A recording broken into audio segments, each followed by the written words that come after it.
Hey, you, move, now. This junk violates everything. Families who don't belong here pretending they do, and today, I'm shutting this down. What is wrong with you?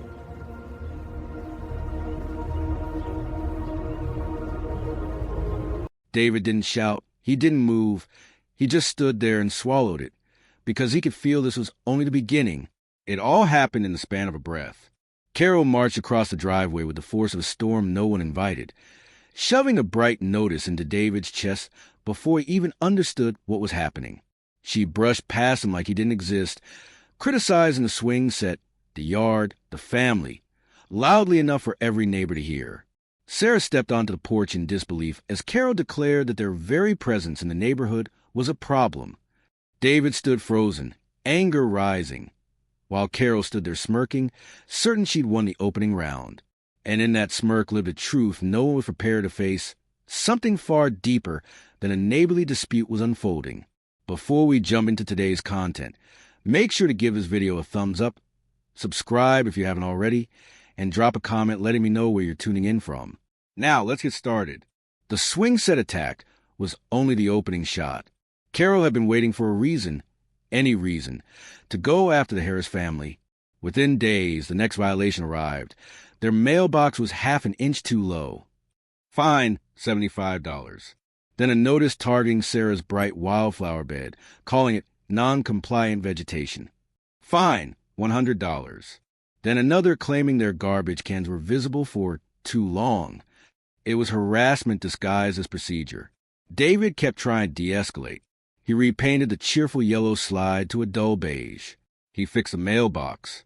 He apologized to Sarah whenever he came home late on trash day, but every effort to comply only emboldened Carol more.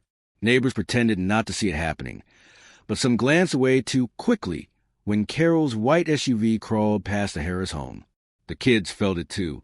Maya asked why her slide had to look sad now. Jamal asked why Mrs. Peterson always stared at them like she hated them. What had once been their dream home now felt like a stage where Carol performed her cruelty for an audience. And then came the certified letter, formal, cold, devastating. Their disputed fines had ballooned to nearly $4,000. If they didn't pay within 30 days, the HOA would place a lien on their home and initiate foreclosure. Foreclosure, not for missed mortgage payments. For a slide, a flower bed, a mailbox. Sarah's voice cracked as she read it. David, we can't survive this. Maybe we should just pay. Maybe we should move. David wrapped his arms around her, feeling the weight of helpless fury tighten in his chest. No, he whispered. We're not giving up our home. Not to her. That night, something inside him hardened. The quiet history teacher became a tactician. He documented everything. Photos of neighbors of the same violations, timestamps, logs, every conversation, every envelope. He built a binder so detailed it looked like a case prepared for trial. And soon, that's exactly what it became. When they met attorney Michael Chun, he flipped through the binder with growing disbelief. This isn't poor management, Chun said. This is targeted harassment. And that means the Fair Housing Act applies. Sarah gasped. David sat straighter. Chun leaned forward. I'm filing a federal discrimination lawsuit on your behalf. And here's what Carol doesn't know. Board members who personally contribute to discriminatory behavior can be held personally liable. David's pulse jumped. Sarah's eyes widened. Chun smirked. They're planning a foreclosure vote in 2 weeks. Good.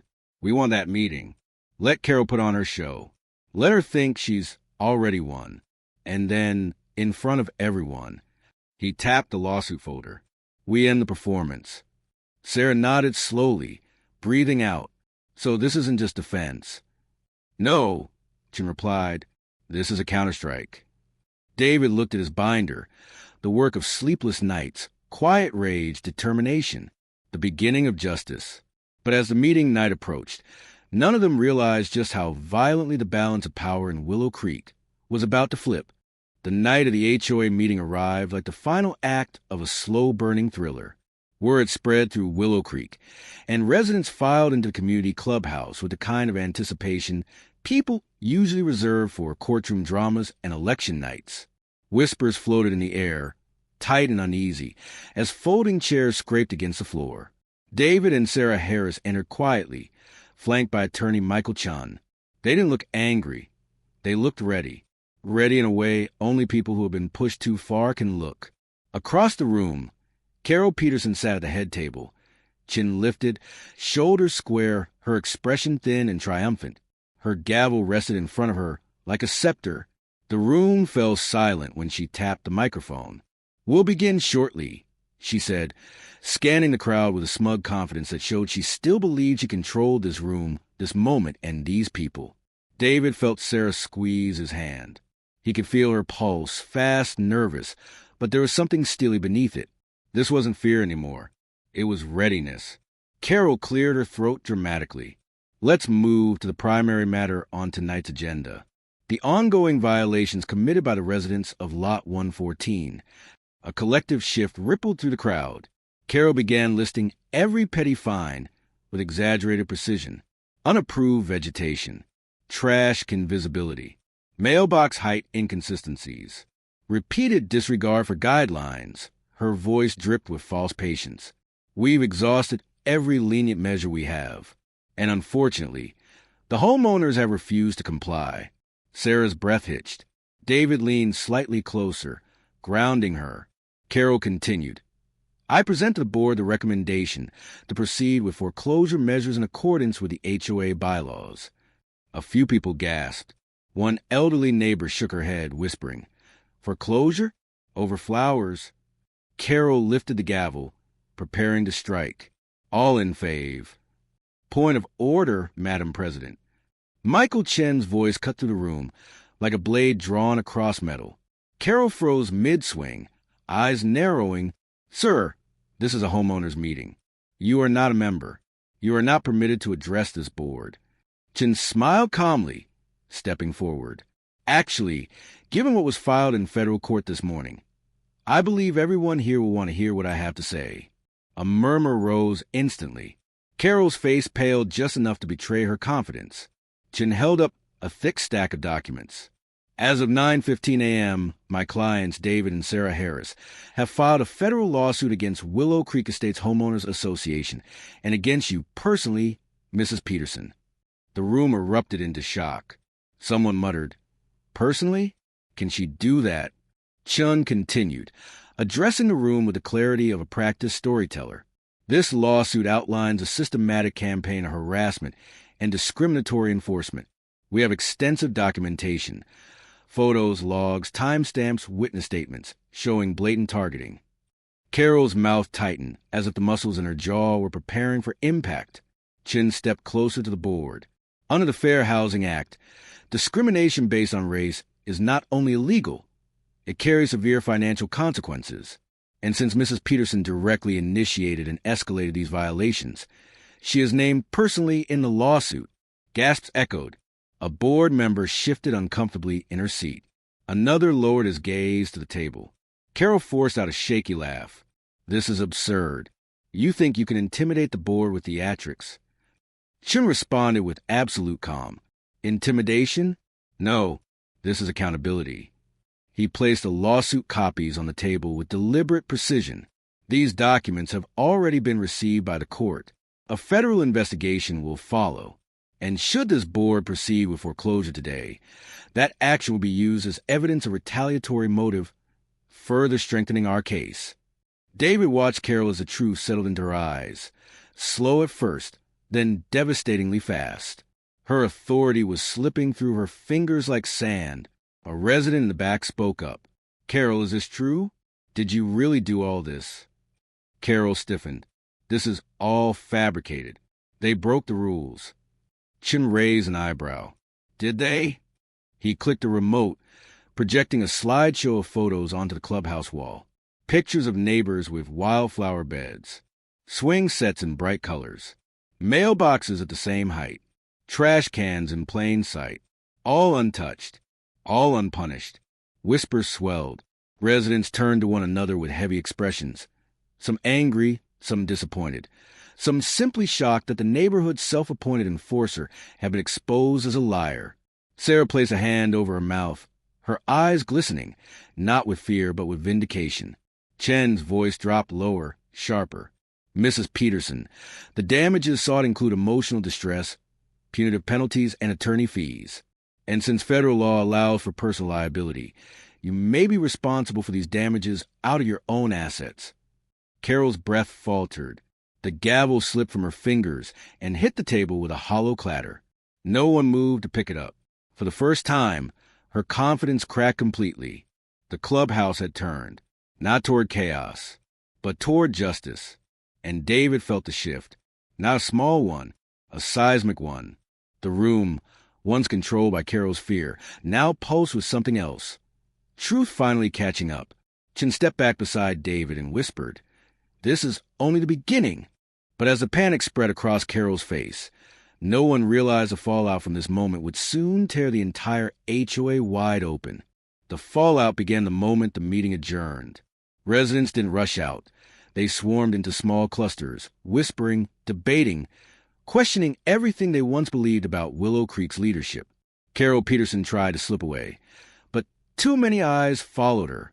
Eyes that once admired her authority now looked at her with suspicion, even disgust.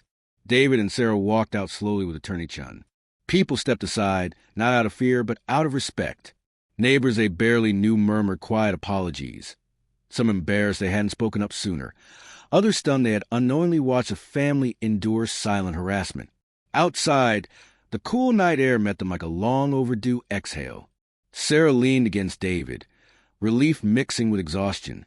Chin stood beside them, arms folded. This is only the beginning. Her world is cracking. By the time this is over, she won't recognize what's left. Across the parking lot, Carol fumbled with her keys, her hands shaking. When she finally got into her SUV, she didn't drive away.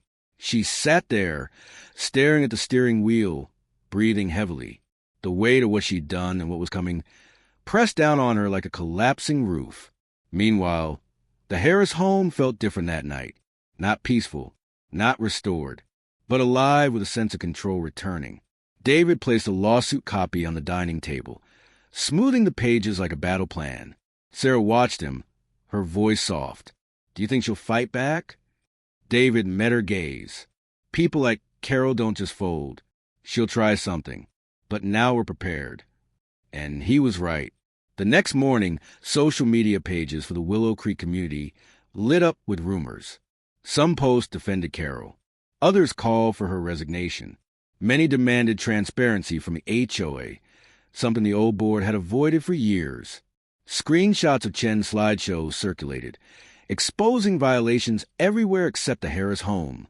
The board members scrambled. Some distanced themselves from Carol immediately, suddenly remembering they never agreed with her methods. Others tried playing innocent, pretending they were unaware of her patterns.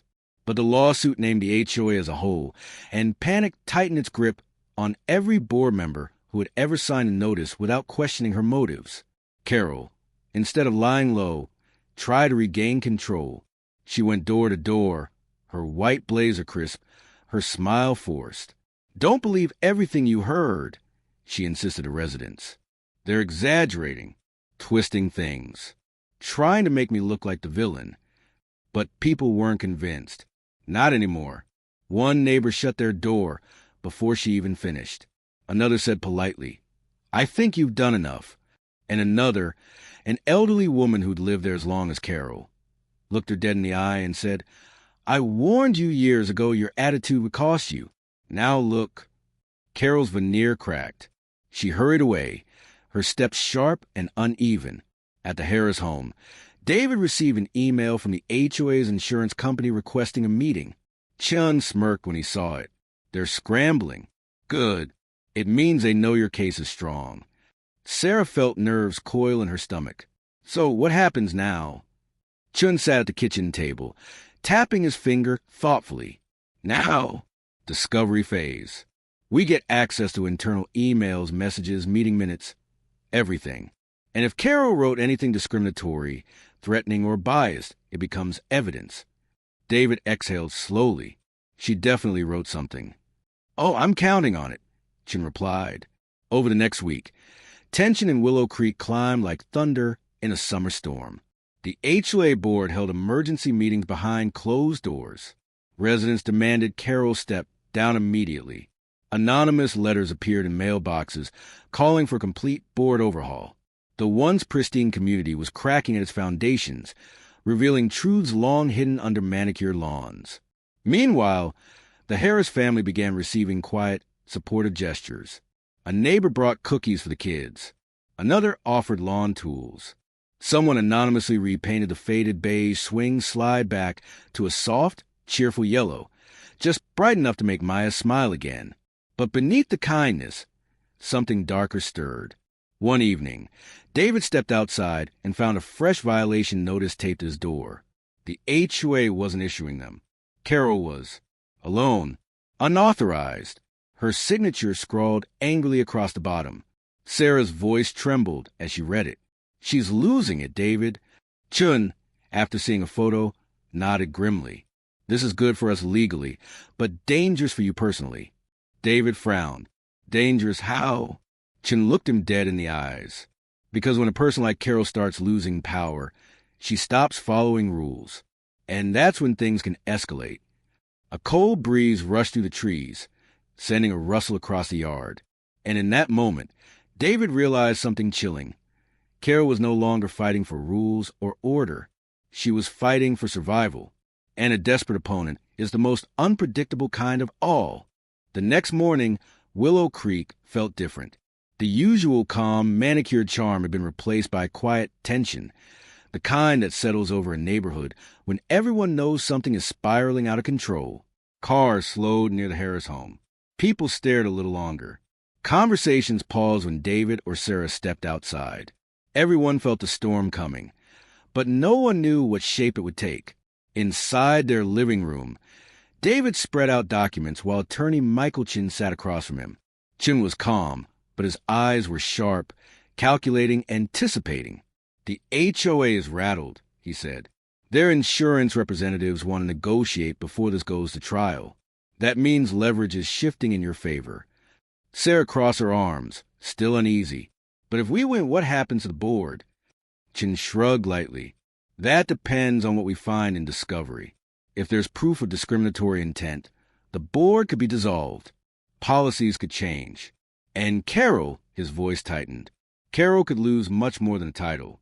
Outside, a car door slammed. David instinctively peeked through the blinds and saw Carol marching toward another home, clipboard in hand, jaw clenched. She was still trying to act like she was in control, but neighbors greeted her with closed doors and crossed arms. One woman stepped onto her lawn just to tell her, "You need to step down, Carol. Enough is enough." Carol spun around, red-faced, muttering something under her breath before stomping away. The neighborhood she once ruled was slipping through her fingers like water she couldn't hold. Later that afternoon, the HOA's insurance adjusters met with David, Sarah, and Chun at a neutral office space downtown. The atmosphere was tense. The adjusters exchanged looks like doctors preparing to deliver serious news. "We've reviewed your documentation," one began, "and we've reviewed the initial evidence from the HOA. It is clear there are discrepancies." "Discrepancies?" Chin echoed, raising a brow. "Call them what they are: violations, harassment, selective enforcement." The adjusters exhaled. "We're prepared to discuss settlement terms." Sarah widened her eyes slightly. This was happening faster than she expected. David leaned forward. "What terms?" The adjusters opened their folder.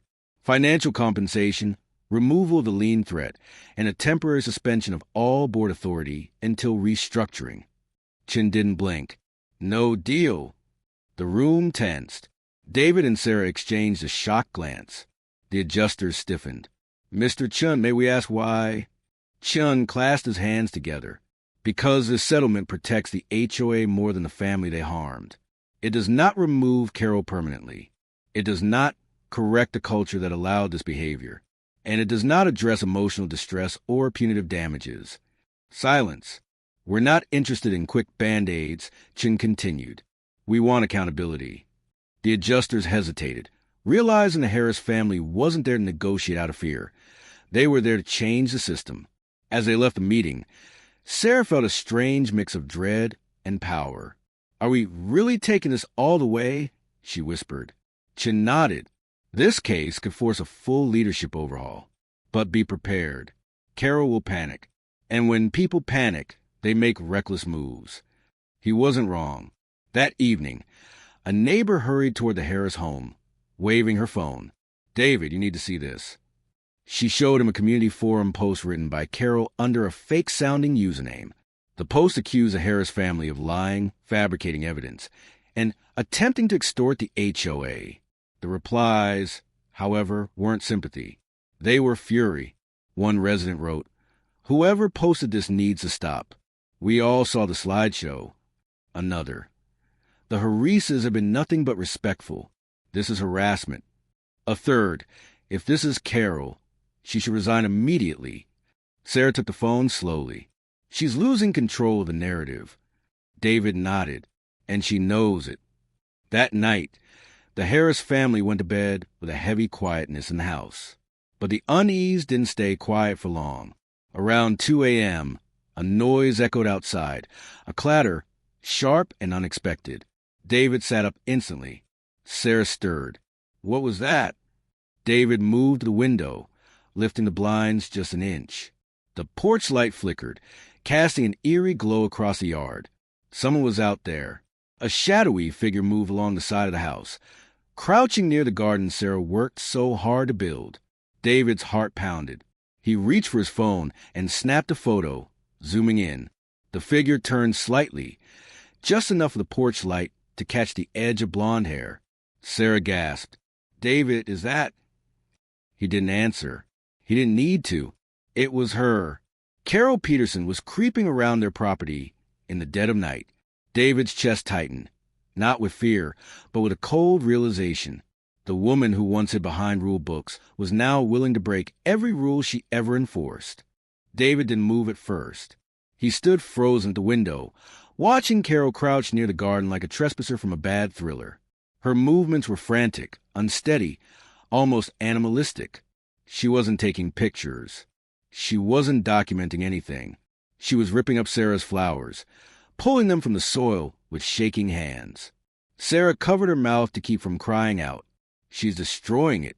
David exhaled slowly, anger building like pressure in a sealed tank. This ends tonight. He grabbed his phone, recording as he stepped quietly out the back door.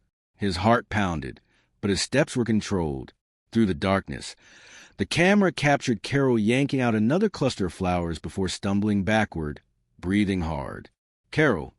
She froze. Her head jerked up, eyes wide, hair disheveled. Her face twisted between fear and rage. You don't get to sneak up on people." David kept the camera steady. "You're trespassing. At 2 a.m. Destroying property." Carol's chest rose and fell quickly. "You can't prove anything. This is HOA land." "It's our yard," David said calmly, "and I have everything recorded." Something snapped inside her. "You're trying to ruin me," she screamed. "You and your lies. I built this neighborhood. I protected it, and I will not let you take it from me." Porch lights flicked on across the street. Curtains shifted. Doors cracked open as neighbors peeked out. Carol didn't notice. She was unraveling right in front of them.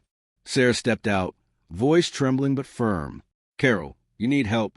This isn't normal." Carol pointed at her. "Shut up. You people don't belong here. You never have." Gasps echoed from the neighbors, watching. David inhaled sharply, not from shock, but from confirmation. "There it is," he whispered. "The truth," finally out loud. Carol's eyes widened, realizing too late what she'd just said. She backed away, stumbling, glancing around the growing crowd. A neighbor called out, "Carol, go home. You've crossed the line." Another, "This isn't leadership. This is harassment." Someone else recorded from their porch. Carol turned, panic bright in her eyes. "Stop filming. You can't do that. You're violating my privacy." "No," David said. "You violated ours." Police sirens began echoing faintly in the distance. Someone must have called them the moment the yelling began. Carol whipped around, fear morphing into desperation. "I didn't mean it," she stammered. "I was stressed. I She backed away, tripped on a loose stone, and fell hard onto the walkway. Her clipboard skittered across the ground. When the officers arrived, flashlights bouncing across the lawn, Carol scrambled to her feet. "Arrest him. He threatened me. He attacked me." The officer barely glanced at David. "Ma'am, we have multiple eyewitnesses. And cameras. You need to calm down." Sarah felt David's hand slip into hers. He squeezed gently, as if grounding both of them. The officer approached them. "We'll take a statement. But from what we can see, she was trespassing and destroying property." Carol's voice cracked. "You don't understand. They're ruining everything." Her breakdown unfolded in real time. Neighbors watching, officers taking notes, David's recording capturing every detail. By sunrise, the video of Carol's midnight rampage, neighbors' clips, David's footage and forum posts, spread through Willow Creek like wildfire. Screens lit up across the community with messages like, "I can't believe this happened. She needs to be removed immediately. This is beyond HOA business. This is dangerous." But the biggest shock came later that morning. Chin arrived at the Harris home, tablet in hand, expression unreadable. "David, Sarah, something came in from Discovery." David swallowed. "Is it bad?" Chin turned the screen toward them. It wasn't bad. It was explosive. Internal emails from the HOA board, messages from Carol, comments that were unmistakably discriminatory, instructions to watch the new family carefully, requests to find any violations possible, dismissive replies from board members saying, "Just follow her lead." Sarah's hand flew to her chest. She actually wrote this? Chin nodded slowly. "This proves intent, not negligence, not misunderstanding. Intent. This changes everything."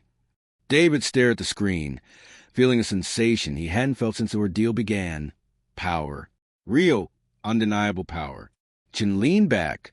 This is enough to not only win, but to dismantle the entire board, possibly even seek criminal charges for falsified reports. But before relief could settle, Chin added quietly, "There's one more thing." David and Sarah looked up. Chin slid to the next page, an email from just 3 days ago, sent by Carol. Subject line, "We need to get them out before the lawsuit. The body, I don't care how. They need to be removed. Permanently." Sarah's breath hitched. Permanently? What does she mean by that? Chen's voice lowered. "That's what we need to find out." A cold silence filled the room, because the moment that word appeared, this stopped being about fines and became something far more dangerous. The word permanently hung in the room like a toxin. Sarah's fingers trembled as she read the email again, her eyes scanning each line as though a different meaning might reveal itself. But there was no alternate meaning, no softer interpretation. This wasn't about fines anymore. This was about removal by any means she could think of. David felt a coldness settle into his chest. She wrote this 3 days ago? Chin nodded grimly. She sent it to every board member. Some replied. Some didn't, but none objected. He tapped the screen. This isn't just intent to discriminate. This is intent to remove you from your home despite knowing a federal case was active. Sarah sat down slowly, her breath shaky. "So what happens now?" "Now," Chin said, "we accelerate." He closed the tablet with a soft but decisive snap. "I'll file an emergency motion. This email helps prove retaliatory behavior, and that will force the HOA and their insurance into a corner." But before he left, he paused at the doorway. "I need you both to stay alert. She's unraveling. And when someone like Carol feels cornered, they act unpredictably." His words replayed in David's mind for the rest of the day. Meanwhile, Willow Creek continued buzzing with shock. The midnight video had spread everywhere. Screenshots of email leaks trickled onto community forums. Residents demanded an emergency meeting to remove the entire HOA board. Someone created a petition. Within hours, it had dozens of signatures. But the atmosphere wasn't just tense. It was scared. For the first time, people realized Carol wasn't strict. She was unstable. By evening, neighbors started dropping by the Harris home, not in gossip, but in solidarity. A family brought baked goods. A man from down the street, usually quiet, knocked just to say, "We've got your back." Even residents who once supported Carol now looked apologetic and ashamed. One woman whispered, "We didn't know how far she'd taken it. We just thought she cared about the rules." David gave her a tired smile. "We didn't expect this either." But the support brought something with it, an unspoken fear. Everyone wondered the same thing. How far would Carol go now that she was losing everything? As night fell again, Willow Creek felt uneasy. Porch lights stayed on longer. People avoided walking their dogs alone. The neighborhood's perfect symmetry, trimmed hedges, polished sidewalks, manicured lawns, now looked like a mass cracking under pressure. Inside their house, Sarah checked every lock twice. David closed the curtains. Maya and Jamal sensed the tension and clung closer than usual during bedtime stories. Later that night, after the kids were asleep, David sat on the couch, staring at the glow of his phone. His video of Carol tearing up the garden had been shared hundreds of times among residents. The truth was out, but the truth hadn't stopped her. Sarah joined him, folding her legs beneath her. "Do you think she'll try something again?" "I don't know," David admitted, "but I don't want us living in fear." They sat in silence for a moment. Two exhausted parents try and protect their home from a storm that never should have existed. The next morning, the HOA board sent out a community-wide email. A single sentence. "Effective immediately, an emergency meeting will be held tomorrow regarding HOA leadership restructuring." It was the announcement everyone expected but didn't think would come so soon. Residents speculated wildly. Would Carol step down? Would the board dissolve? Would the insurance company intervene? But Carol herself remained silent. Too silent. Around noon, David walked outside to grab the mail. The street seemed unusually still. A few curtains shifted as neighbors watched him, offering supportive nods. Then his eyes fell on something wedged underneath his doormat. A plain envelope. No name. No sender. He picked it up slowly. Inside was a single sheet of paper. Typed, anonymous. It read, "Stop before someone gets hurt." David's breath caught. This wasn't a threat disguised as concern. This was a warning. He showed Sarah. Her face drained of color. "David, who would send that?" "I don't know," he whispered, "but we need to show Chun." When Chun saw the message, his expression turned sharp. "This isn't from the HOA. This is personal. Someone either supporting her or someone afraid of what she'll do next." He leaned forward, voice low. "This means the situation is escalating faster than anticipated." David tightened his jaw. "We can't back down now." "I'm not suggesting you do," Chin said. "I'm suggesting you prepare." Night arrived faster than usual, or maybe it only felt that way. A fog rolled into Willow Creek, settling over lawns like a warning. The Harris home felt smaller, quieter, tense. As David prepared to lock up for the night, headlights appeared at the end of the street. A single white SUV, moving slowly, crawling, almost. David's pulse jumped. Sarah came to his side. "Is that—" The SUV stopped in front of their house. The engine idled. No one got out. No one moved. It just sat there, watching. Lights off, engine humming. A silent, heavy presence pressing against their windows. David stepped closer to the curtain, heart thudding. The SUV didn't move, didn't leave, didn't even pretend to hide. It was as if someone wanted them to know they were being watched. And deep inside, David realized this wasn't intimidation anymore. It was the prelude to something far worse. The white SUV sat outside the Harris home like a ghost with its engine humming low, the sound vibrating through the quiet street. David stood at the window, barely breathing, watching for the slightest movement. Sarah hovered behind him, her hand gripping the edge of his shirt. Minutes passed. Then the driver's door opened. Out stepped Carol Peterson. Her hair was disheveled, her face drawn, her frame trembling with a frantic energy that looked nothing like the polished, authoritative woman who once patrolled the neighborhood. She stared at the Harris home with a mixture of desperation and fury. Like this house, this family, this moment were the last threads of control she had left. David grabbed his phone and hit record.